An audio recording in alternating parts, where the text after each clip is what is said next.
Y'all ready for today? It's going to be a flamethrower. Okay, you ready? With Jesus on the front, it's going to, anyway. Today we are actually in part 4 of a series that we've been in for the past 3 weeks, and this is part 4 of love dates and heartbreaks. And if you haven't been with us, or if this is the first time to tune in, this is a series for students who are dating, college students who are dating, graduate students, singles who are dating. If you are out of a marriage and you find yourself in this world where you're dating again and trying to figure out it's for you.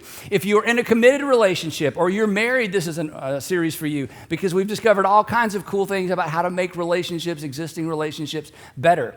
And as I've said throughout the series, it's an opportunity for me to talk about something that breaks my heart, because very few things break my heart like watching people make relationship decisions that undermine their relationships, that undermine their current relationships, or perhaps undermine a future relationship they don't even talk about. So it's love dates and heartbreaks. We've talked so far about love. We talked about Jesus' brand new brand of love, not the do unto others as you would have others do unto you, or love unto others as you would have others love unto you. A brand new kind of love where Jesus said, I want the love that you display and that you dispense on others to reflect the kind of love I have had for you. And when he said this, it didn't make a lot of sense to his first century followers, but after the crucifixion, it made all the sense in the world, because he laid down his life for them. And he said, now, when you think about loving other people, I want you to take your cue not from other people. I want you to take your cue from me. It's an as I have done unto you, you are to do unto others kind of love. And if that's all he said, that would really be about all we need. The Apostle Paul said it this way. He said, have the same attitude toward one another as Lord Jesus Christ had. In your relationships to others, Paul said, in your relationships to others, have the same mindset that Christ had. Again, do we really need anything else? We know how much Jesus loved the people around him. But the Apostle Paul came along, as we know, and he teased this out. And he gave us the fine print that will make you what? Fine, that's right, the fine print that will make you fine. He said, this is what this actually looks like in an actual relationship. He said, the love that God has displayed to you and put on display to you through Jesus, that he wants you now to put on display through others, looks like this. It's patient, it's kind, it's not jealous or arrogant or honoring, it's selfless. It's not easily angered, it's not a scorekeeper. If you were here last time we were together, we talked about scorekeepers, and I know some of you had conversations later about that. I heard about some of those. That this kind of love is protecting, it's trusting, it's hopeful, and it's persevering. And so Paul teases these out. He says, this is what this kind of love looks like. And it's so important. If you missed any of the previous episodes, these past 2 where we looked at these words are so important for you to go back and watch. You can do that by using your church app, or you can go to my YouTube channel. All these messages are there, because today we build on where we've been. So we've talked about love. And today we're going to talk about dates. And I want to go ahead and give you the bottom line today of today's message up front, in case you lose interest or leave or your power goes out at home. And the bottom line is simply this. If you don't want a relationship like the majority of relationships, don't date like the majority of daters. If you don't want a relationship like the majority of relationships, if you don't want a marriage, if you don't want a marriage in the future like the majority of marriages you've seen, in fact, one of the reasons perhaps you're putting off marriages is you've just never seen a good one. You've never seen one you wanted to be in because they all look like you would be stuck in them, and you don't want to be stuck. Well, if you don't want a marriage like the majority of marriages, then don't date like the majority of daters. Now, the Apostle Paul, who we left off with last time, set us up for today's discussion, because at the end of that extraordinary chapter, 1 Corinthians chapter 13, the love chapter, at the very end, he said something very personal. And again, it tees us up for where we're going today. And you may remember this, and if you weren't here with us last time, you've probably heard these words before. Here's what he said. He said, when I was a child, I talked like a child. And I thought like a child. And when I was a child, I actually reasoned like a child. But then I grew up. And when I grew up, I did what grown-ups are supposed to do. When I became an adult, I put behind me, or I put away the ways of childhood. I put the ways of childhood behind me. Now, all of us understand this in terms of, there are things you just don't do the way you used to do them, because you grew up and you naturally put the ways of childhood behind you. You're not childish anymore.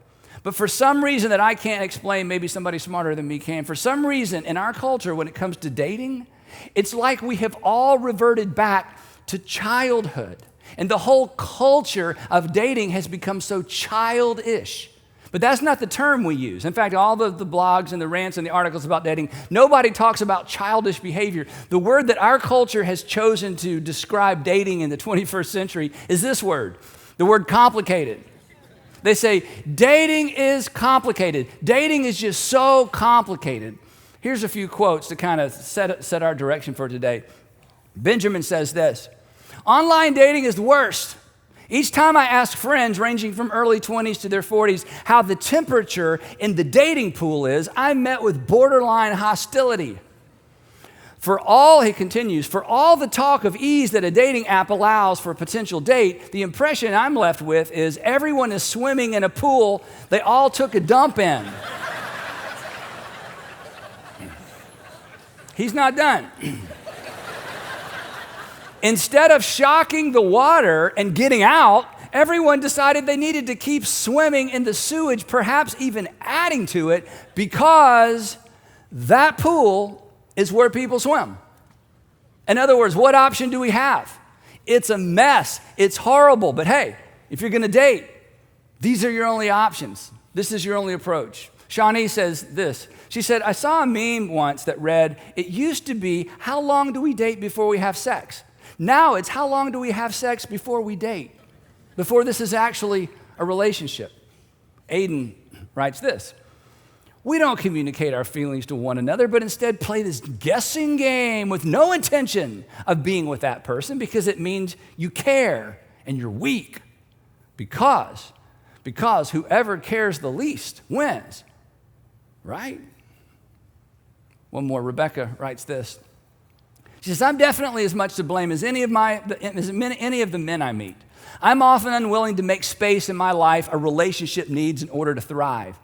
Maybe this will all change when I meet the right man, the right person. Now, today I'm going to lean a little hard, and I had a lot of people look at my outline, and honestly, everybody that looked at it went, you better take that out.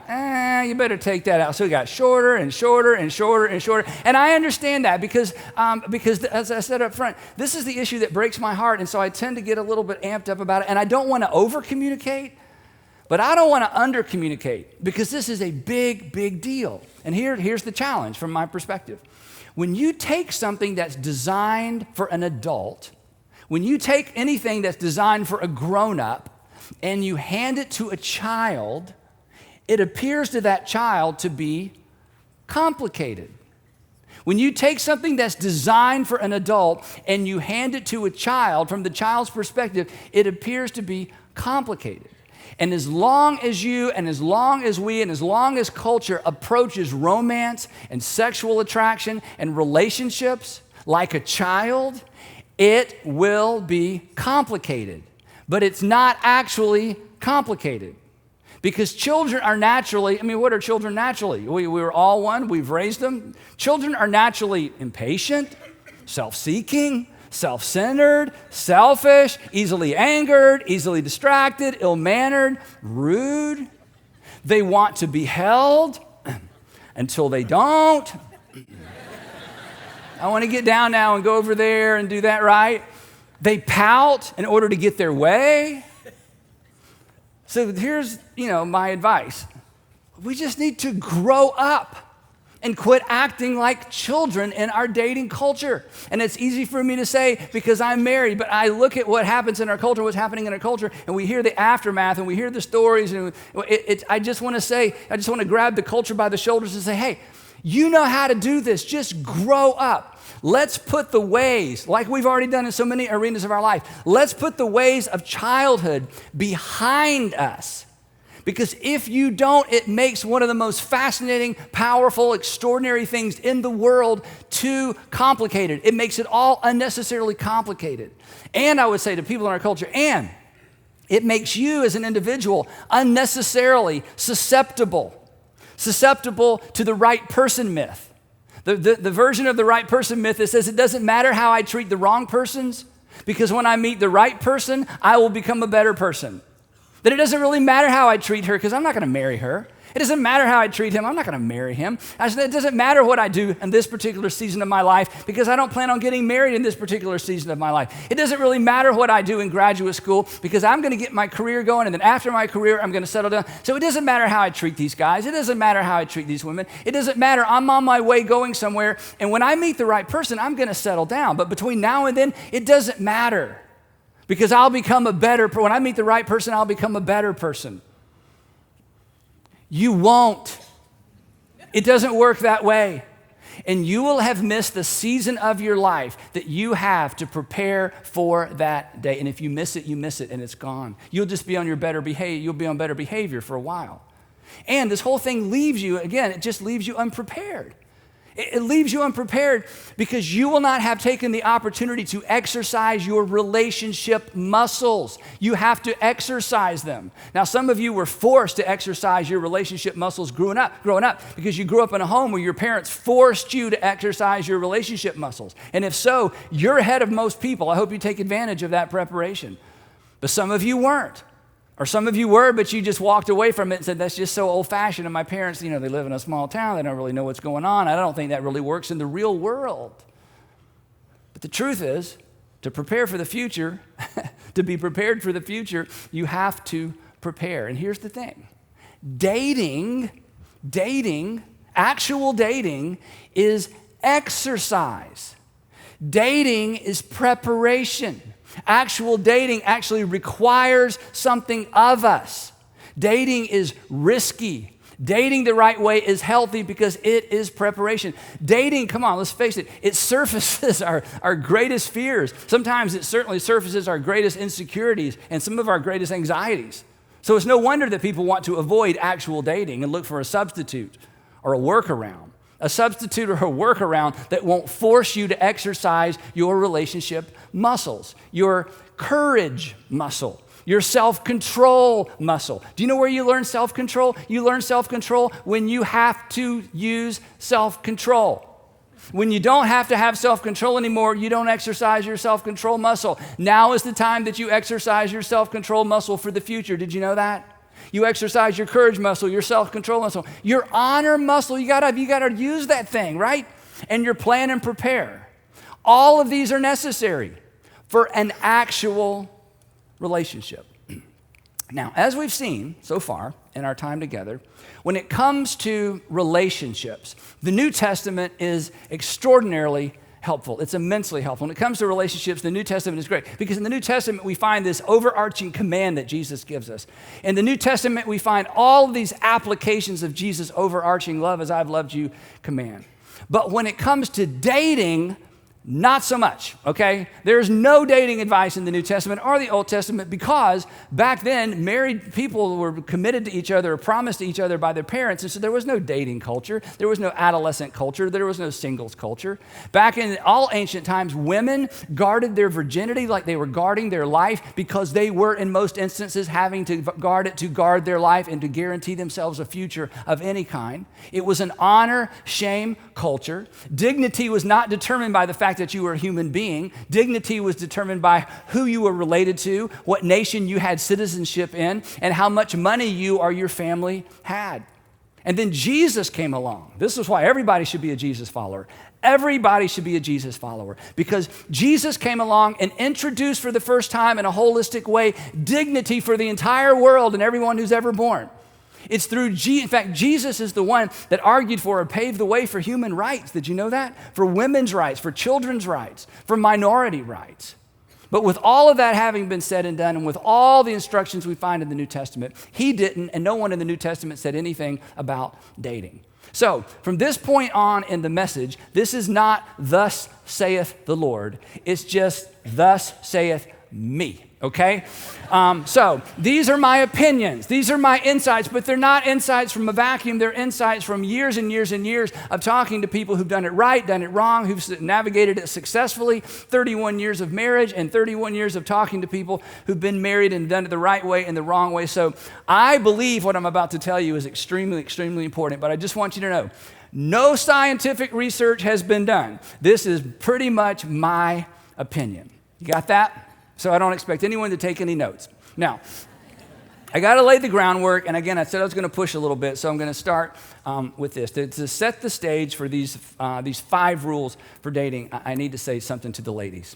Ladies, it is an embarrassing fact about men, and I'll just own this. It is an embarrassing fact about men and male nature that relationally speaking, if we don't have to, relationally speaking, not at work, not on the softball field, not on the basketball court, but relationally speaking, if we don't have to, we won't. If we don't have to ask you out, we won't. It's just too scary, okay? Ladies, if you step in, most of us will step back. It's embarrassing. It's not an excuse. There's never an excuse for bad behavior, ever. There's never an excuse for poor leadership in a relationship or in the home. There's never an excuse to mistreat anyone, ever, ever, ever. But this is just a terrible fact of male human nature for most males. And I'll tell you a secret about us, ladies, and you may not believe this. We know this about ourselves, even though perhaps the men in your life have not put words around it. We know this about ourselves, and we don't like it about ourselves. And we fight it. And we cover it with all kind of weird words and ego and macho and strange things. I mean, your husband's 40 years old. He's still on a softball team. You're trying to figure this out. It's like he comes home, his leg's all bloody, and he's talking about it. And you're thinking to yourself, this doesn't even matter. I mean, you're so mad about something that doesn't matter. What's up? So we're different, okay? We're just different. You find that funny? You might have found that a little too funny. Oh, he plays softball? Yeah, no. Other things. Okay, all right, we'll keep going. Sorry. That's what you get for sitting on the front row, but I'm glad you're here. So, guys, let me just say this. If I'm not talking about you, if you're like, man, Andy, you're maybe you, but not me, good. I'm so proud of you. If you are winning over this thing in you, congratulations. If you're a dad, you have to win in this area because you've got to model this for your little girls and you got to model this for your little boys, right? And that means you have to step up and make decisions and not step away when somebody steps in and not just forego that whole, engaging relationally. When Sandra and I were engaged, we went to a class for premarital couples and a couple taught it and they were amazing. And the guy, the gentleman, his name was Rick. And Rick would say, men, if your wife says to you, do you want peas or carrots for dinner? You say, peas. Peas. Don't say, I don't know, I don't care, you decide, I don't know where I'm at. He says, no, you say peas. So through the year, in fact, he had us all say it, peas. So Sandra's here, she'll tell you, so through the years, it's in me. She's like, Andy, do you want it? And I start into my passive, I don't care, I don't know. Now at work, I want to be at home, I don't care. And then I catch myself and I say, peas, peas, peas. And it's my way of saying, okay, give me a second. I'm going to decide. I'm not doing that thing. Peas. And we just kind of laugh, all right? So, got it? Any questions so far? We're all together. Okay. So that's kind of the groundwork. There's this dynamic that just goes on that women you've seen and wondered what's wrong with them, and us, we fight it, and sometimes we cover it well, and we don't love that about ourselves, but it's just in most of us. So with that as the ground, it's sort of laying the groundwork. Here are 5 rules for dating. Ready? Number 1, guys. Ask girls on dates.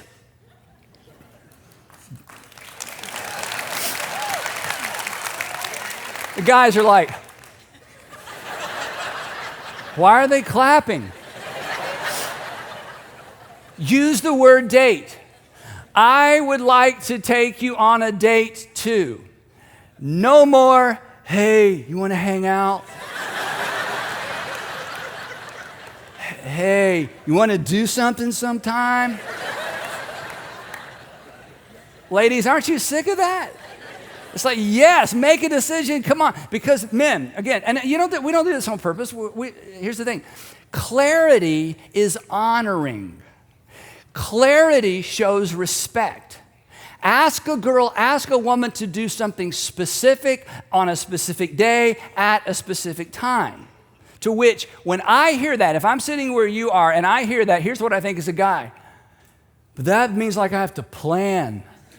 Exactly. You need to exercise your planning muscle. It's a muscle and you're going to need it, right? So guys, ask girls on dates. So I'm going to give you an example. And ladies, if you're thinking, really, you have to give an example? Yes, because we're not that good at it. And guys, I'm going to give you an example that doesn't even use the word date, but you should not be afraid of the word date. It's a good word. So here's what it looks like. I have tickets planned, to the Atlanta United match, something I'm interested in, next Wednesday specific. If you're available, because I'm going to give you an out, I would enjoy taking you. How's that? Let me go over it again. I thought ahead. Okay. Now, guys, let me tell you why this is a big deal. Because it has taken you weeks, maybe months, to get up enough courage to ask. Your landing, your glide pattern is long and slow. You've taken all this time. You got your friends praying, and everybody, you're ready. And then and now she has, how much time have you given her? 0 time. So when you are prepared and you are specific, it honors her by giving her an option to decide. So be clear, work that courage muscle, work that clarity muscle, honor her with options. That way she can stall, she can check her calendar. She has now the space and time that you've already had. This is how you honor a woman, by asking her to do something specific. It's a big deal. You've had time to think and worry. Now she has time to think and worry and call her friends, and they're all going to pray, right? Got it? That's rule number 1. These are deep. I'm going to go slow. Ready? Rule number 2. Ladies, agree to date. Don't agree to hang out sometime. Don't agree to, agree to dates. Here's the why. Because the bar is set on the first encounter. Not that bar, the other bar. The bar is set on the first encounter, okay? And you're worth it. You're worth it. In other words, if the bar isn't set high, it's not going to get any higher, and it's not our fault. It's just kind of our nature that at whatever level you'll receive us, we just kind of stay there. It takes a long time for us to improve, a long time. So you want to make sure the bar is high, right? If he asks you to hang out, if he just, hey, you want to hang out, Simon, you ask this question. You say, well, do you have something specific in mind? He won't.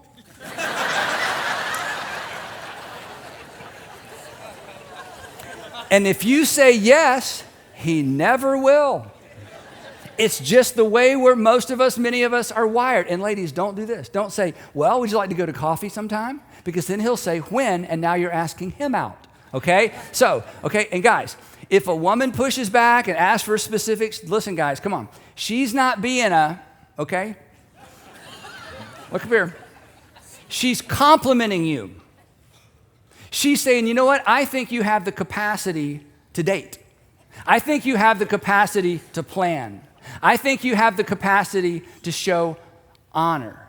So ladies, rule number 2, don't bend and blend and pretend, because you'll lose yourself in the end. And you may miss him, but Kelsey was right. You'll miss you more. So be who you are and allow us and give us the opportunity to rise to the occasion. We have the capacity. We're just not accustomed to being expected to rise to the occasion and rise to our ultimate capacity. Now, guessing, because a lot of people look at this outline. Andy, it sounds like you're putting all the pressure on the women. No, that's the women feel like I'm putting all the pressure on the women. You have no idea what men feel right now. It's like we feel, I've just deflated them. They all lost. They all lost. They're sitting on the bench. They didn't even get in the game, okay? So ladies, my intention today is not to put all the pressure on you. The pressure is not on you, okay? Guys feel like I'm making it more difficult for them. Ladies, here's the thing. And I don't want to push too far on this because, again, but this is so important to me. I just want you to respect yourself and to never, ever, ever get accustomed to someone disrespecting you. We've all seen where that goes. We've all seen where that goes. We all see where that leads. And I just don't want you to do that. And at the very outset of a relationship, you have some influence as to how high the bar is set in terms of where this relationship is going. And guys, I'm just challenging you to say no, and it's in me too, to say no to your childish ways and to grow up. Rule number 3. I shouldn't even have to put this up here. Don't ever mistreat anyone. Even if they don't seem to mind being mistreated, because you're not taking your cue from them or their previous girlfriend or their previous boyfriend or their previous relationship. If you're a Jesus follower, I shouldn't even have to tell you this. Because if you're a Jesus follower, you are taking your cue from how God, through Christ, has treated you. And he does not mistreat you. And so you have no right and you have no flexibility. There's no margin to ever mistreat anyone. And to be specific as we think about the dating culture and what happens in the dating culture in the 21st century, here's the thing. Don't lie. Don't lie. This is one of the basics, okay? Thou shalt not lie. This isn't rocket science. Don't lie unless you're a liar. Then you can't help it. But are you a liar? You're not a liar, are you? No, you're not a liar. So don't lie. And don't mislead. Don't mislead. You know who misleads? Cowards mislead. And you're not a coward. So don't lie and don't mislead. The truth is this, that truth, and this is hard for us, okay, because it's so uncomfortable. But I'm telling you, the uncomfortability of this dynamic, you are exercising a relationship muscle. That's what makes it uncomfortable. When you wear out a muscle, it's uncomfortable. You're going to wear out the truth muscle. You're going to wear out the transparency muscle. You're going to wear out the courage muscle. It's all preparation. It is okay. The truth hurts, I should say. Truth hurts less than betrayal. Hurtful truth, telling somebody the truth, it's actually honoring. Trying to save someone's feelings is actually demeaning because it says to them, I don't think you can handle the truth. I don't think you can handle someone being honest with you. Hey, that's none of your business. You honor them by telling them the truth. It communicates that I believe you can actually handle this, right? It's okay. This is tricky. I want to be clear. It is okay to hurt someone's feelings. It is not okay, again, this is under the canopy of don't mistreat anyone. It is not okay to avoid hurting someone's feelings to protect yourself from the discomfort of telling someone the truth. It's uncomfortable. That's a muscle. That's exercise. That is preparation for a long-term relationship where you have to have difficult conversations, but you stay in the relationship. You have difficult conversations, but you've grown up enough and you've matured enough to be able to handle it coming your way and going the other way as well. Because uncomfortable conversations require courage. So be courageous. So don't ever mistreat anyone, even if they don't seem to mind being mistreated. Number 4, and don't allow yourself to be mistreated. You are too good for that. Oh, so I guess you're too good for that. I am too good for that, yes. That's not arrogant. That is agreeing with what your heavenly Father says about you, and he knows. He says, you're fine because you're mine. And don't allow anyone to treat you less than fine because you belong to the creator of the universe. Yes, you are too good for that. Don't allow yourself to be mistreated. A couple of weeks ago, after the second installment of this series, a woman came up and she said, Andy, I heard what you said about not staying in a relationship where you're mistreated or where you're disrespected. And I'm in one of those relationships, but Andy, I love him. What do you do when you love him? I said, you get out of the relationship. Because if you stay in it for too long, that will become the new normal for you. And your heavenly Father doesn't want that to be the new normal for you. You are better than that. Don't put up with it. Just don't put up with it. You're not helping anything. You're hurting the other person. You're hurting yourself, potentially hurting your children or future children. Just don't allow yourself to be mistreated. I know it is so easy for me to stand up here and say that, but it's absolutely true. And how do you know if it's mistreatment? It's very simple. If you saw someone treat your daughter or your son, if you saw someone treat your younger brother or your younger sister, if you saw someone treat your niece or your nephew or your single mom the way that that person is treating you, and it would upset you if somebody treated those people that you love the way this person is treating you, then if you would be upset if somebody treated someone you love that way, then you should be upset if somebody treats you that way. If you would be upset if somebody mistreated your daughter and they did to your daughter and treated your daughter the way the person you're in a relationship with is treating you, if that would upset you about another person, it should upset you when it's you. It's not different. It feels different. It looks different. You think, well, but it's the same. You know what this looks like. So please, whatever side of the relationship, just don't allow yourself to be consistently mistreated. That will become your new normal. And it's not normal. And your Heavenly Father and the people who know you and love you don't want that to become normal for you. And then number 5, last one. We talked about this the first week. Don't do anything that makes you a liar for life. See, here's the thing. Every relationship you're in, every date you go on, every romantic encounter you're a part of, all of those events become part of your story. Every single one of those events becomes a permanent part of the story of your life. And we don't think in terms of writing a story. We just think in terms of on Friday and then next month and then last summer. We think in terms of events. But every single event, every encounter, every decision, every relationship becomes a permanent part of the story of your life. And I want you to write a story that you're proud to tell. I want you, when you think back on the current relationship or a previous relationship or a future relationship, when it's in the rearview mirror, when it's a permanent part of your story, don't you want to write a story that you're proud to tell? Don't you want to write a story that if you're ever asked, you'd be proud to tell the whole story? And here's the thing, you will be asked. You will be asked.